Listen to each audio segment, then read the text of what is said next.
You remember the heat first. It clung to the boards of your farmhouse, seeped into the sheets of your bed, and pressed down on every breath until even the smallest task felt heavy. The air smelled of dust, cut hay, and the faint trace of gasoline from the tractors that coughed their way across the fields earlier in the day.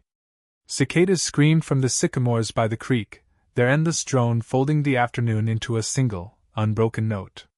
Inside, your kitchen was dim and still. The only movement came from the ceiling fan, blades circling slow, wobbling as though even they were tired of holding on. On the counter sat your small black and white television, its screen filled with static until the announcer's voice broke through.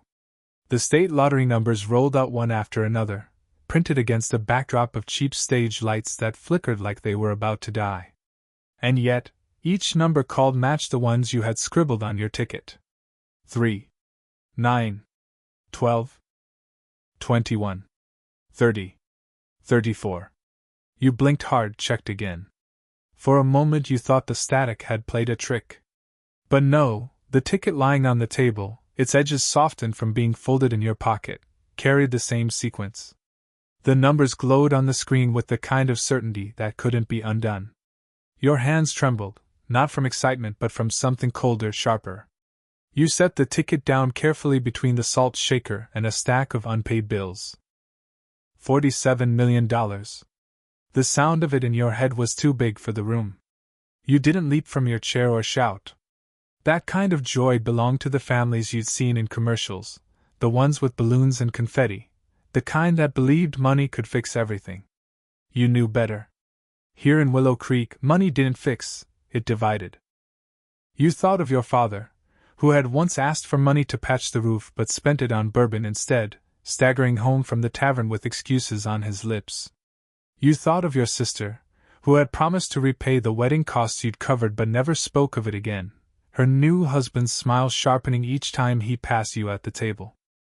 You thought of your brother, who made a habit of borrowing with tears, swearing this time would be different, and leaving you with nothing but silence when the weeks stretched into months. Each face returned to you, not with affection but with weight. They had all taken something from you, piece by piece. You had given because that's what family demanded.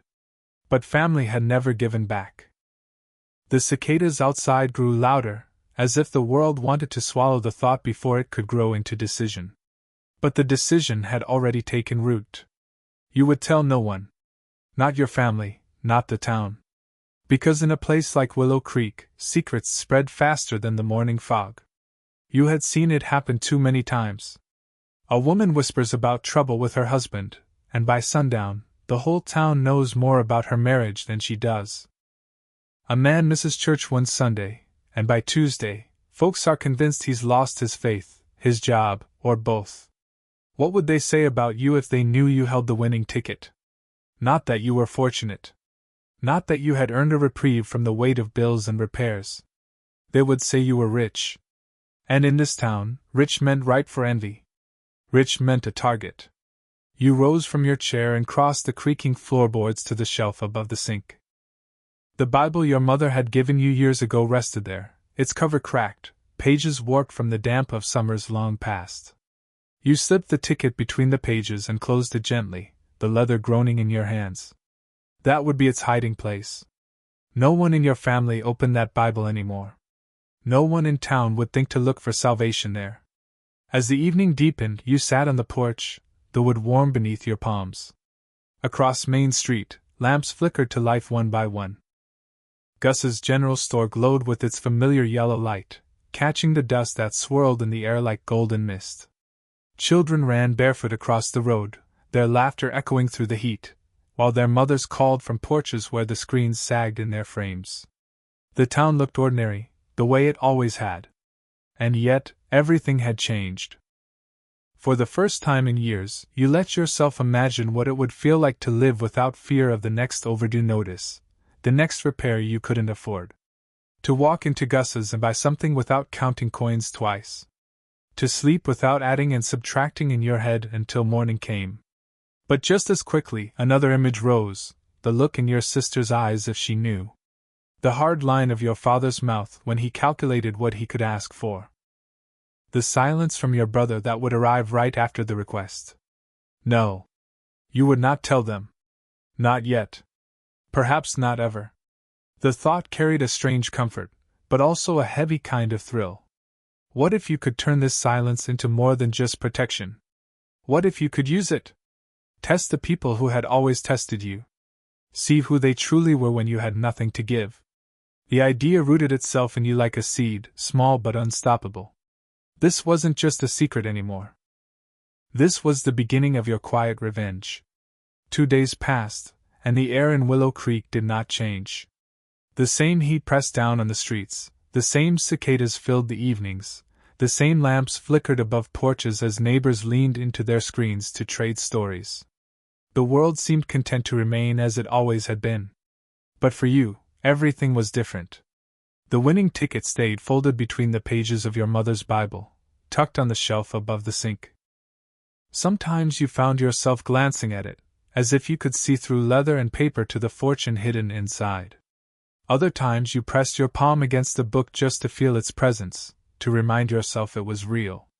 The silence around it grew heavier with each hour. You began to imagine what would happen if words slipped. Gus at the general store, leaning over his counter with that slow, knowing smile, would tell the first customer who walked in. By nightfall, the whispers would spill into the diner, where Sheriff Harlan liked to sit with his coffee. By morning, half the town would be at your door. They would not come with congratulations. They would come with open hands. It wasn't paranoia. You had seen it before. When your father lost his job at the mill, your mother had asked her sister for help. And Ruth had agreed, but within a week the entire town knew the Wilsons couldn't make ends meet. The shame had been worse than the hunger.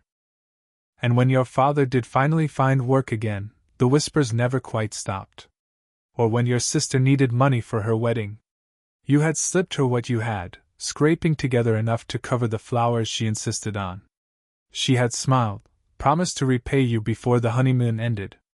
But instead she had bought herself a new set of silver, showing it off at Thanksgiving as though generosity had been her own. And your brother, his pattern was etched in your memory. Tearful calls at night, begging for just a little help to get him through. You gave, again and again, because you couldn't stand to hear him break. Yet the day you asked for his help with the doctor's bill, he had gone silent. No reply. No visit. Just the sound of your own breath echoing in the kitchen as the phone hung quiet. Family, in Willow Creek, meant giving until you were empty. It never meant being filled. That night, as you walked home from the post office where you had sorted letters since you were 19, the thought returned with force. This ticket would never be safe in their hands. The fortune was yours, but the silence would be your only shield. And then, like a shadow moving across your mind, another thought followed. What if you could turn that silence into more than just a hiding place? What if you could use it as a test? The idea crept into you while the town settled into night. Porch lamps glowed golden along Main Street, their halos catching moths that battered themselves against the glass. The church bell tolled 9, its sound spreading thin across the valley. The diner's neon sign sputtered, throwing pink and blue reflections on the hood of a parked car.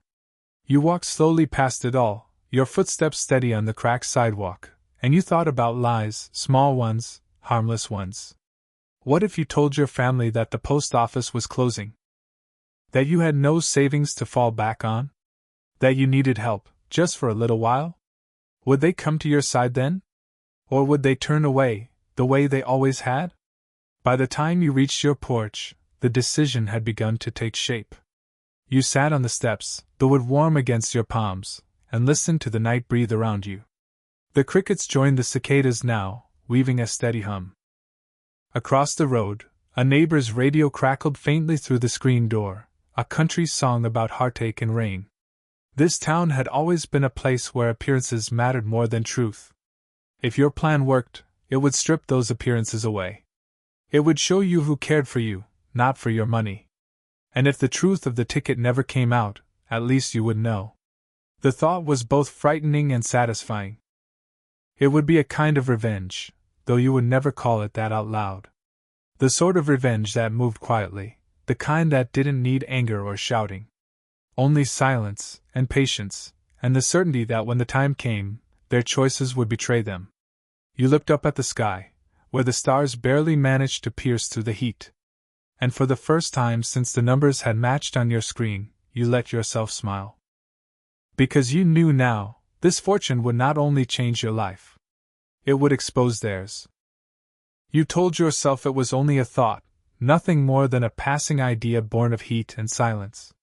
But the longer the ticket remained hidden in your mother's Bible, the more that thought grew roots.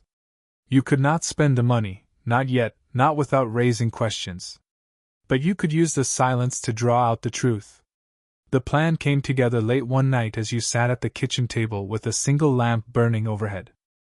Its light made long shadows across the wood, catching the edges of old letters stacked in the corner. You wrote down a simple story in your own handwriting, testing the words as though they were a prayer. The post office is closing. I don't know how long I'll be without work. I need some help, just a little, until I find something new. The story was simple, believable. Everyone in town knew the government was tightening its belt, closing smaller branches one by one. Folks had whispered for months that Willow Creek's office might be next. It would not take much to convince your family that you had been let go. You decided you would not ask for much. Just enough to see who would open their hand without hesitation. $500, you thought. Enough to sting, not enough to cripple. You started with your father. It was a Saturday afternoon when you drove the old Chevy down the gravel road that wound toward his house. The sun glared off the hood, the heat rising in waves. His place looked the same as it always had, paint peeling from the porch railings, a row of empty bottles stacked neatly on the back step. He was out front, hammer in hand, pretending to fix the same loose shutter he'd been working on for years. Lost my job, you told him after the greetings were done. You let the words fall plain, steady, as though they cost nothing to say. His brow furrowed, but not in worry. Well, maybe now you'll learn. I told you government jobs don't last forever. Should have planned for this. You explained the details, the sudden closure, the lack of savings. Then you asked gently if he could spare $500 until you were back on your feet. He leaned on the hammer, squinting against the sun. You know I don't have that kind of money lying around. And even if I did, what lesson would that teach you? No. You'll figure it out. We all do. That was his answer. No hesitation. No concern. Just the familiar lecture, spoken like a teacher who'd already graded your failure. You thanked him anyway. Drove back down the gravel road with the taste of dust on your tongue. Next came your sister. She lived in the newer part of town, where the houses stood straighter, the porches painted fresh each spring. When she opened the door, she smiled, wide and practiced, her perfume sweet against the dry air. You told her the same story. Job gone. Bills due. $500. Her smile faltered, then shifted into something pitying. Oh, that's awful. I wish I could help, but the kid's tuition was due just last week, and Paul's been strict about the budget. You know how it is. You did know.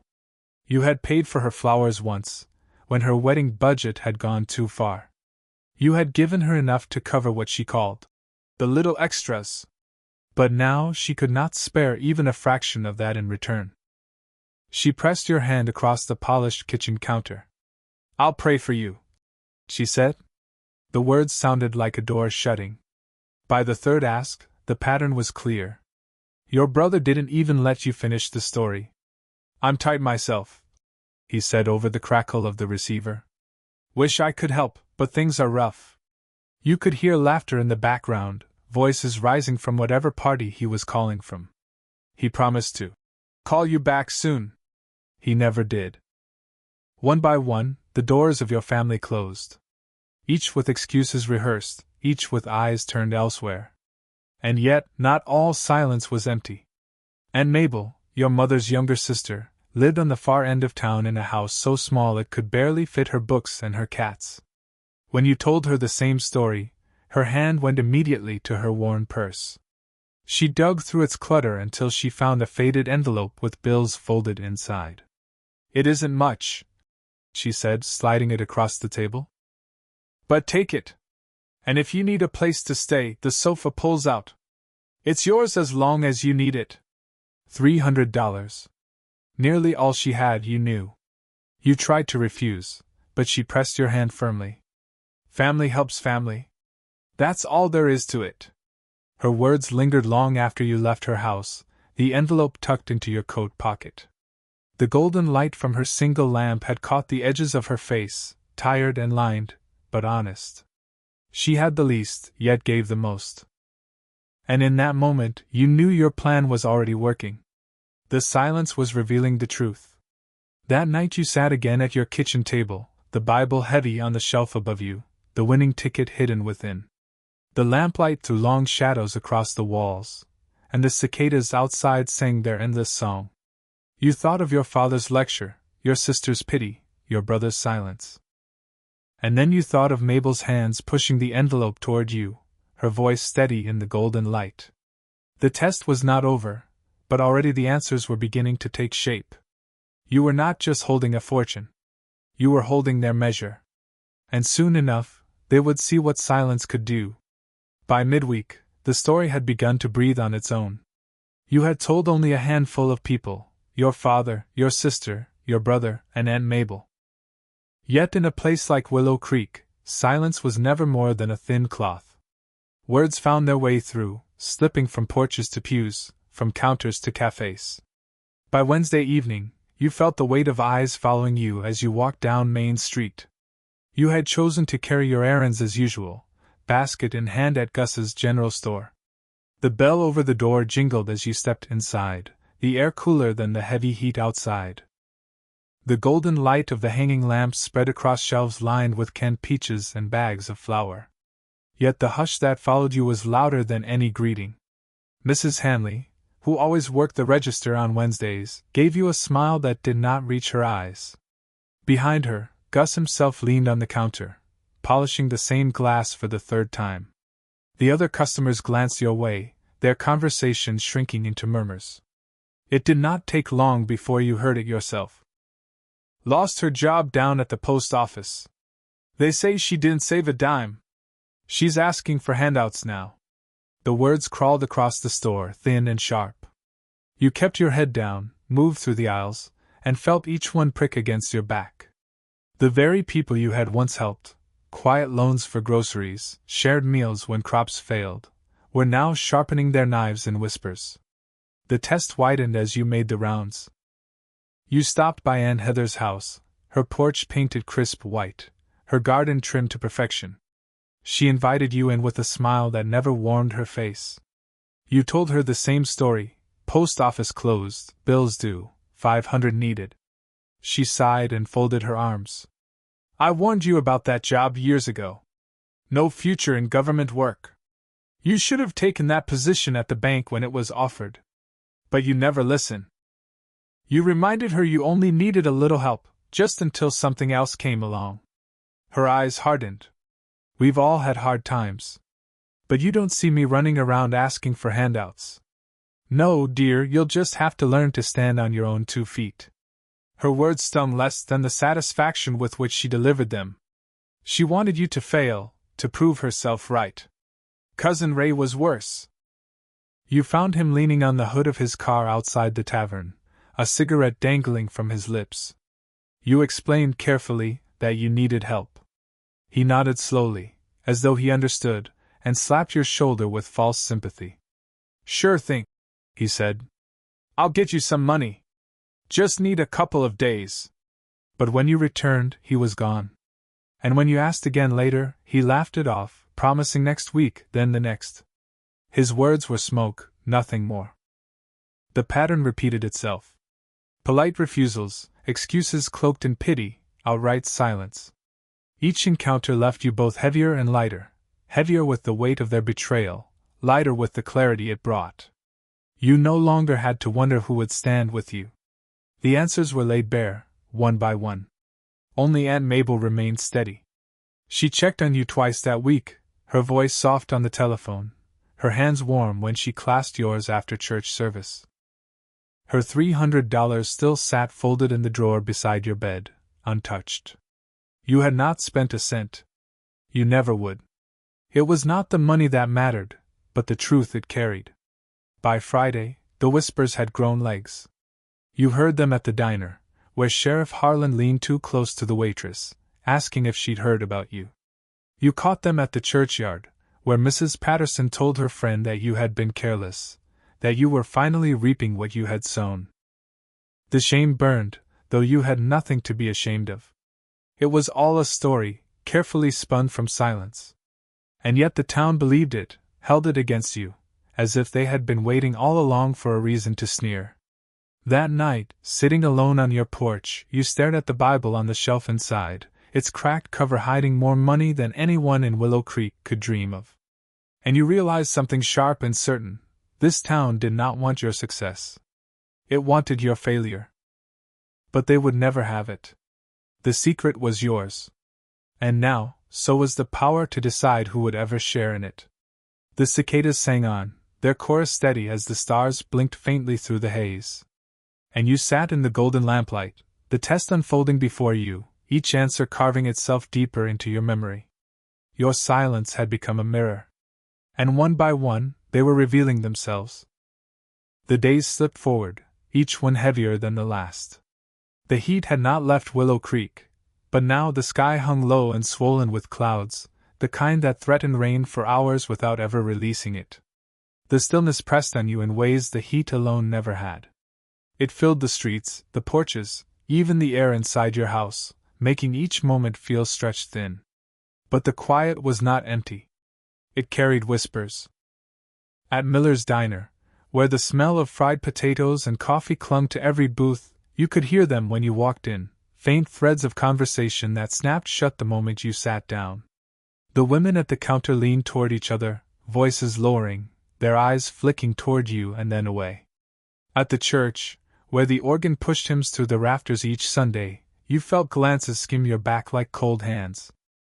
They sang about grace and mercy, but their stares told a different story. Even Gus's general store, once the heart of your routine, had changed. The bell over the door still rang, the same golden light still pulled across shelves of flour and sugar, but the atmosphere was altered. Conversations hushed, footsteps slowed, and more than once you caught your name falling from lips just as you turned an aisle. Lost her job at the post office. Didn't put away a cent. Asking for handouts, can you believe it? The words clung to you, sharp and sticky, until you felt them follow you back out into the hot, heavy air. It was not only strangers. It was your own blood. Your father stopped taking your calls.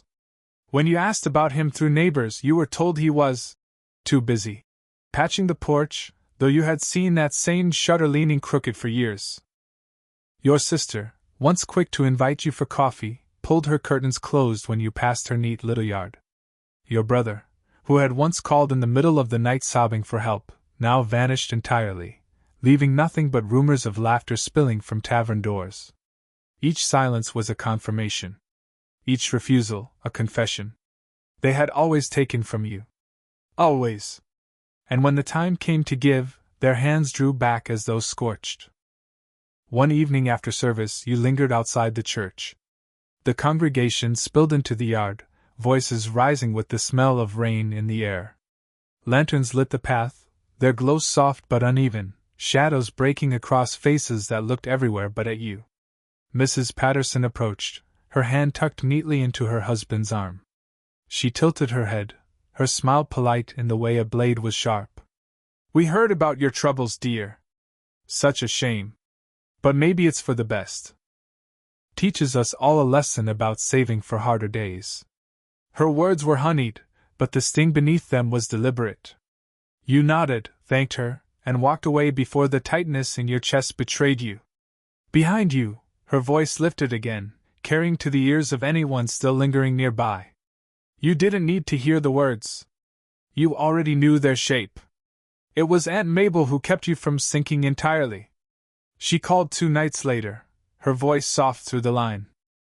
Come by tomorrow, she said. I've made too much stew again. Her small house was warm with the smell of onions and thyme, her lamp casting a golden circle across the table. She set a bowl before you, her hands steady despite the tremor of age. Don't mind what folks say, she told you. They'll always talk. Best not to give their words more weight than they deserve.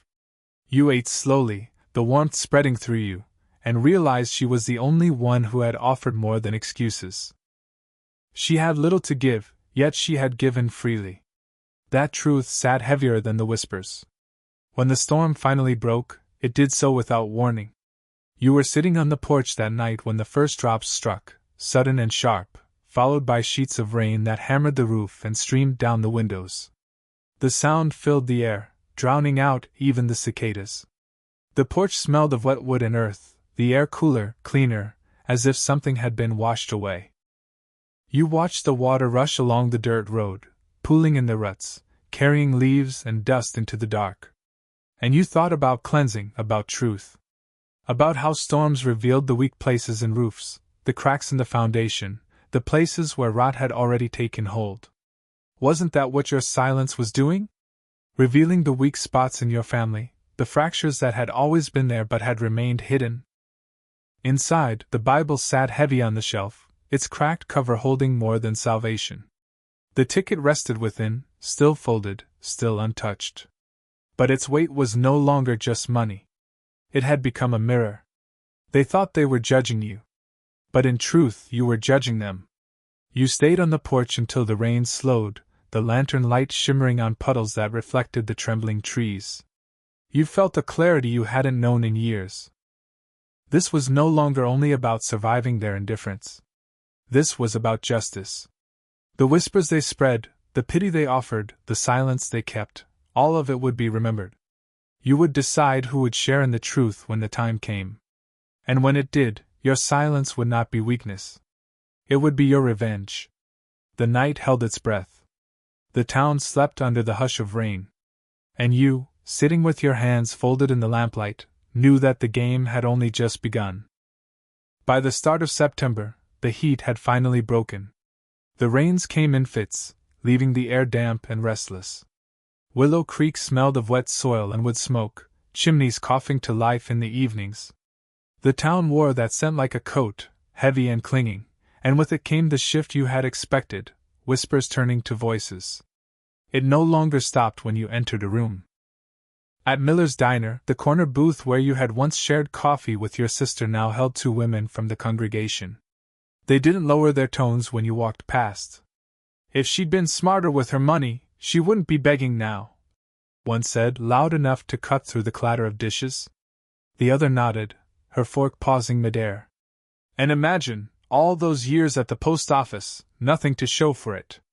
You sat 2 tables away, the coffee before you steaming, untouched. Their words crawled beneath your skin, but you didn't flinch. Not this time. You stared into the dark surface of the coffee until their voices became nothing more than noise. Because you knew the truth, their judgment said more about them than it ever could about you. At the general store, Gus tried to be kind, but even his voice carried pity. Rough break, huh? He said while bagging your flour and sugar. Maybe things'll turn around soon. Behind you, someone muttered. Not if she keeps asking around. You didn't turn. You simply took your bag, thanked Gus, and stepped back into the damp evening. The lamps along Main Street cast halos in the mist, the air humming with the faint buzz of their filaments. You let the light follow you home, steady and golden, and told yourself you wouldn't forget the shape of those voices. It was at church that the weight became almost unbearable. Pastor Evans spoke of charity that Sunday, his voice filling the rafters. We must remember the widow's mite, he said. How even the smallest offering can carry the greatest love. Yet when the service ended, the hands that shook yours felt limp, the eyes that met yours slipped away too quickly. Only Aunt Mabel lingered, her thin hand squeezing yours with quiet strength. But behind her, you heard a younger man whisper. She ought to be ashamed, coming here with her troubles. You wanted to laugh at the irony. Ashamed of what? Of playing a part in a story none of them deserved to know the ending to? By now, your father avoided you entirely. Your sister wrote a letter, neat, careful script, that spoke of prayers and hopes for better days, but made no mention of money. Your brother stayed lost in his tavern nights, his voice reduced to echoes in other people's gossip. The test had become a mirror, and in it you saw nothing but absence. Except for Mabel. She alone had given without question, without hesitation.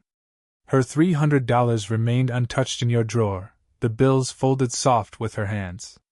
Sometimes you pulled them out, not to spend, but to remind yourself that honesty still lived in one corner of this town. One night, walking home through the damp streets, you stopped in front of the shuttered post office.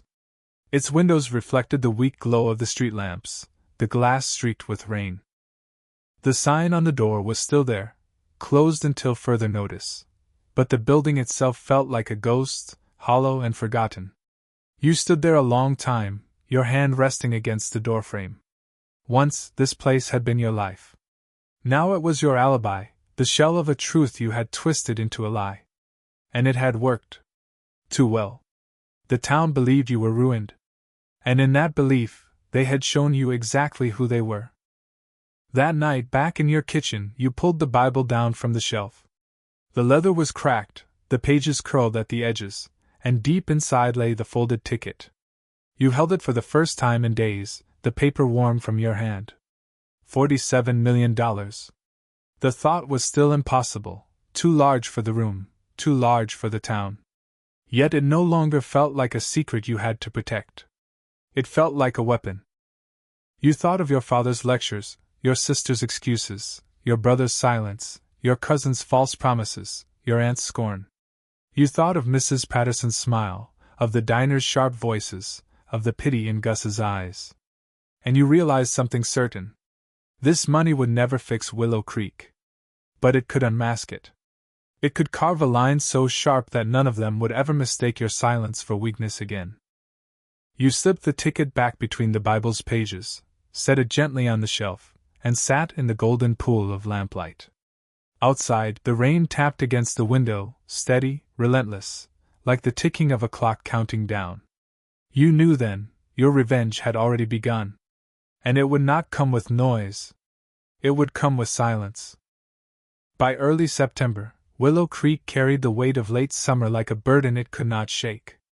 The air turned cooler after sundown, but the days were still damp, heavy, and restless. The light slanted low across the fields, spilling gold across the barns and silos before fading into gray.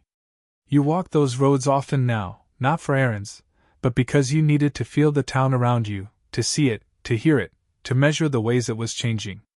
It was no longer just whispers. A curtain would close when your shadow passed the porch. Conversations that once filled Main Street drifted into silence until your footsteps moved away. Children, who once called your name cheerfully, now stood closer to their mothers, their eyes curious but restrained, as if you had become something fragile, or dangerous. At night, from your porch, you could see the lamps of your neighbors' houses glowing against the mist. You remembered evenings when you had sat with those same neighbors, cups of coffee warming your hands, laughter spilling easy. You had shared sugar when their shelves were bare, lent money when sickness came, brought meals after funerals. Those nights were gone. What remained was distance, deliberate and cold. It was clearest at the diner. Miller's had been your comfort once. The bell over the door, the scent of fried potatoes, the hum of the jukebox, it had felt like the heart of the town. But when you pushed the door open now, the bell chimed differently, sharp, announcing you like an intruder. You slid into a booth by the window, ordered coffee from the young waitress who avoided your eyes. Across the room, Sheriff Harland leaned back in his chair, his badge catching the fluorescent light. Two farmers sat with him, their hands rough from the fields. Their voices carried easily in the low hum of the diner. "Shame about her," the sheriff said, not bothering to lower his tone. "All those years at the post office, and nothing to her name. Asking around for handouts now. That's not how we do things here." The farmers nodded. One leaned forward, his voice gravelly but clear. "Some people never learn to stand on their own. Always looking for someone else to carry them." The words landed like stones, deliberate and heavy. The waitress set your cup down too quickly, the coffee sloshing against the rim, and hurried away without a word. You sat in silence, staring into the dark surface of the coffee. The bitterness that rose in your mouth was not from the drink. Once you had helped pay for that same sheriff's nephew's textbooks when he couldn't afford them. Once you had bought eggs from that farmer's wife, paying more than they asked just so they could keep the lights on through winter. They didn't remember, or perhaps they did and chose to forget. That was the way of Willow Creek, memory bent to convenience. You didn't answer their words. Not yet. But your silence was not weakness. It was a blade sharpening. Your family's silence grew colder by the day. Your father no longer offered even the pretense of care. The porch light snapped off when you walked past his house at dusk, leaving only darkness where once you had shared late-night talks. Your sister's letters came neat and polished, filled with prayers and careful hopes, but nothing of substance. "We're thinking of you," she wrote, as if thought could pay rent or silence hunger. Your brother stayed lost, his name alive only in the mouths of others who spoke of his drinking, his laughter, his debts. And then there was Aunt Heather. You met her outside the boarded post office, its windows streaked with dust, the signs still nailed crooked, closed until further notice. She looked you over, her smile sharp as glass. "I warned you," she said. "Told you that job would lead nowhere." You never listen. And now you're nothing but a burden on the family. A stray begging at doors. You held her gaze steady, unmoved. She wanted you to defend yourself, to argue, to plead. But you said nothing. And your silence unsettled her more than any answer could. The cruelty wasn't only in words.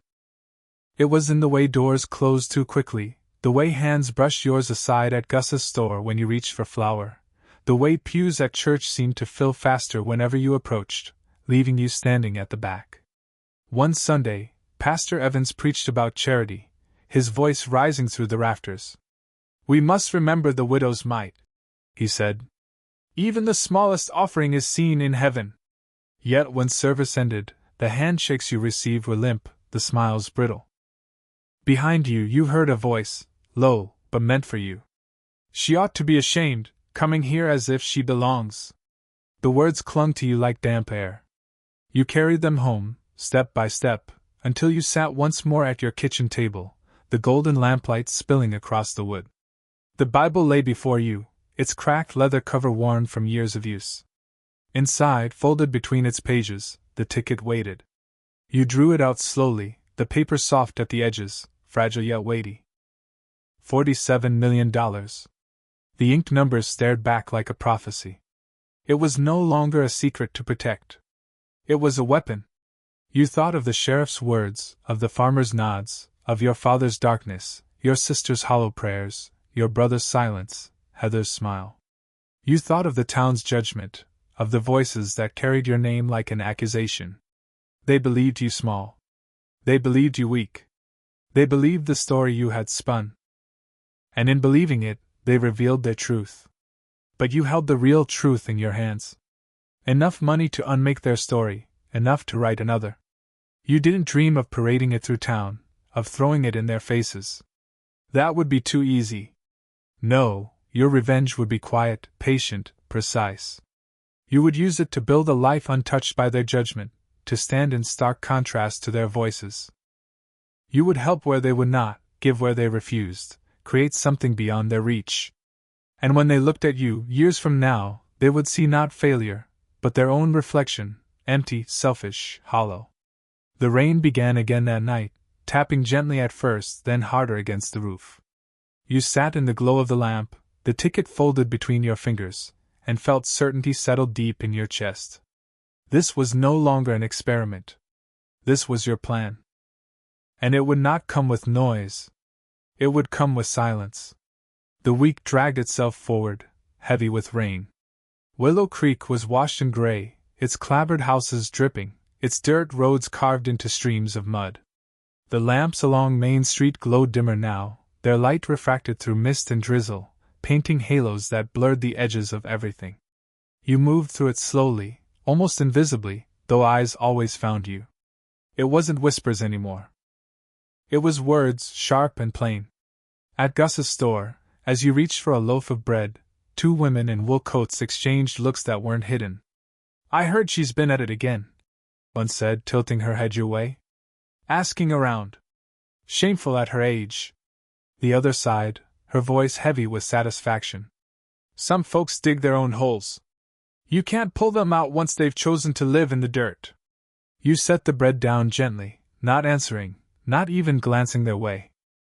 The silence you carried had become heavier than any defense, more cutting than words. Your family had perfected their absence. Your father no longer waved from his yard. His porch, once alive with the sound of his radio in the evenings, sat dark.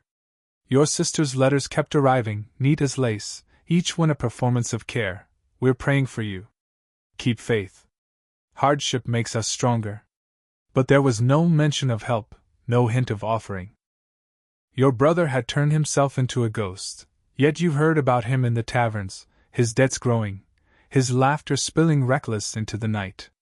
And Heather, always Heather, sought you out again outside the church. She leaned close, her perfume cloying, her smile fixed. "You know, dear, it's not just family you embarrass when you behave this way. It reflects on all of us. People notice."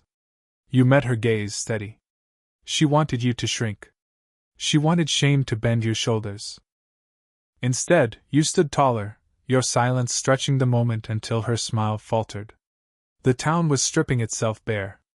Each word, each gesture, each withdrawal of warmth was a confession. They thought they had discovered your weakness, when in truth you were learning theirs. And in the quiet of your kitchen, you began to see the shape of what would come. The Bible lay on the table, the ticket folded between its pages. You opened it slowly, the lamplight spilling across the ink numbers. They looked less like chance now and more like a design, something placed in your hands deliberately. $47 million.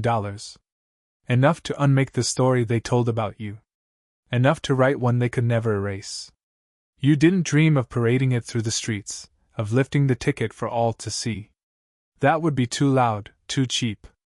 No, your revenge would be quieter, patient, precise. You thought of Aunt Mabel, her worn hands sliding that envelope across the table, her voice steady despite her thin means. She had given what she could, and in doing so had shown you what love looked like stripped of pride. For her, you would build something. A life of dignity, security, care. She would never want again. You thought of the others, your father, your sister, your brother, Heather, the sheriff, the women at the diner, the town that had turned its back. For them, you would give nothing. Not even explanation. Your silence would be their inheritance. The plan crystallized slowly, like frost creeping across glass. You would not shout your triumph. You would not correct their story.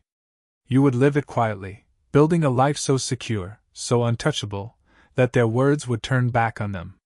They would see you, calm, steady, unbothered, and they would never know how close they had been to fortune, how carelessly they had abandoned it. You imagined walking down Main Street years from now, your steps even, your face serene, while whispers followed you still. But the whispers would change. No longer pity. No longer scorn. There would be questions. How did she manage? How did she rise when we thought she was finished? And you would give them nothing. No answers. Only silence. That night, the storm came heavier than before. Rain lashed against the roof, thunder rolled low and long, shaking the windows. You sat by the lamplight, the Bible open before you, the ticket resting in your hand. The sound of the storm filled the house, but it didn't unsettle you. It steadied you. You felt the weight of your decision settle deep, a certainty as unshakable as the thunder. This wasn't just survival. This wasn't just silence. This was justice. The storm outside rose higher, wind rattling the panes, but inside, the air was still.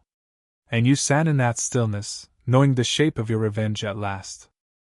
By mid-September, the air over Willow Creek had turned crisp, the first hints of autumn sliding through the trees.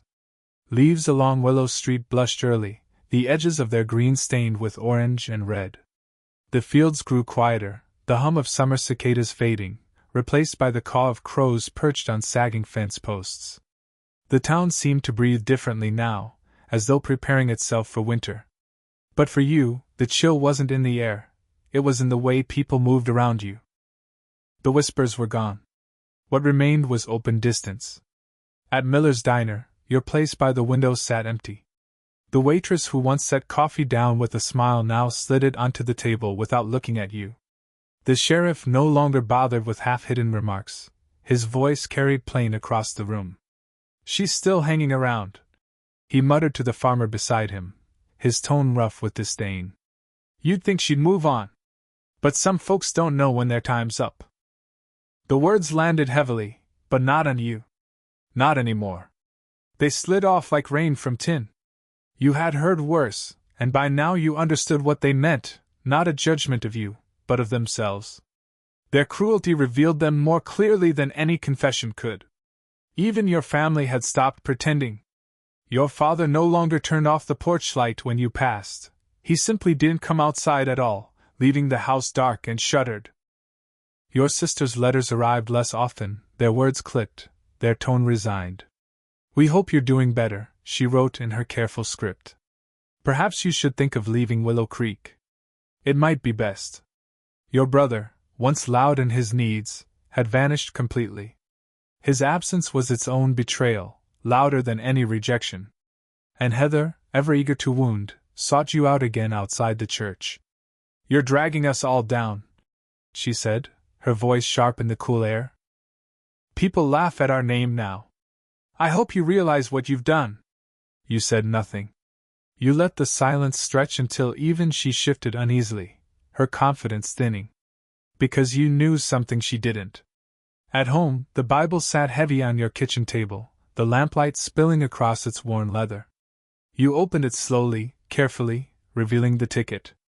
The numbers stared back, steady as stars, a secret brighter than any flame. $47 million. You had not spoken the number aloud since that night, had not dared breathe it into the air. But now, holding the ticket in your hand, you felt its weight differently. It was no longer just money. It was a judgment, a mirror, a verdict written in ink. And you knew what you would do with it. You would not share it. Not with your father, who had chosen silence. Not with your sister, who had chosen prayers over action. Not with your brother, who had chosen absence. Not with Heather, who had chosen cruelty. You would give them nothing. But Mabel, yes, for Mabel you would build something. For her, who had given from her small purse without hesitation, you would create a life of comfort. She would never want again, never choose between medicine and supper, never sit alone in her little house fearing the winter bills. For the rest, there would be silence. That night, you walked through the town as the lamps flickered on. The air smelled of wood smoke and wet leaves, the ground slick beneath your shoes. You passed the church, its stained glass windows dark, and the sheriff's office, where a single lamp glowed behind the desk. You passed houses where laughter carried faintly through walls, where the warm glow of family spilled onto porches. None of it touched you. You were apart now, cut away. But with that distance came something sharper than loneliness. Clarity. Each step through the town was a reminder. You were no longer bound to them. They had chosen their silence, their distance, their judgment. And you had chosen yours. The difference was that yours carried power. When you reached home, the rain began, soft at first, then steady. You sat on your porch as it fell, the lamplight casting a golden halo around you, the sound of water filling the night. The ticket rested in your pocket, its edges warm against your leg. You thought of the years behind you, the favors given, the debts forgiven, the kindness poured out into hands that never held it carefully. You thought of how quickly they had turned away, how easily they had believed you small, weak, broken. And you thought of the future. Not loud. Not grand. Not with announcements or parades. But with quiet steps, precise and steady. You would build something stronger than their voices. You would outlast them, outlive their whispers, outshine their scorn. And they would never know how close they had been to fortune. Your silence would be their inheritance. The rain thickened, drumming on the roof, spilling down the steps. You stayed where you were, listening, breathing, steady. The town slept, the storm raged, and inside your chest the plan settled fully, sharp and certain. This was no longer just survival. This was the beginning of your revenge. The last week of September settled heavily over Willow Creek, the kind of week where the air never felt fully dry, where mist pooled in low places and clung to the roofs like breath. Morning light struggled through, pale and thin, and by evening the lamps on Main Street flickered to life earlier each day, halos glowing against the damp air. You walked through the town often now, quiet steps carrying you past storefronts and porches, past the places that had once felt like home. But you were not welcome there anymore. You could feel it in the way conversation stopped, in the way hands moved quickly, as though pulling words back into mouths that had already betrayed them. It wasn't whispers anymore. It wasn't rumor hidden in corners. It was open certainty. At Miller's Diner, when you pushed through the glass door, the bell above rang sharp, announcing you like a warning. The sheriff's voice carried from his usual booth near the window. "Still hanging around," he said, not lowering his tone, his words heavy and deliberate. "Some folks don't know when their time's up." The farmers with him nodded, their silverware clinking against plates.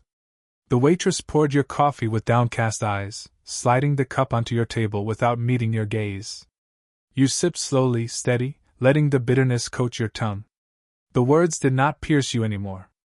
They revealed him, not you.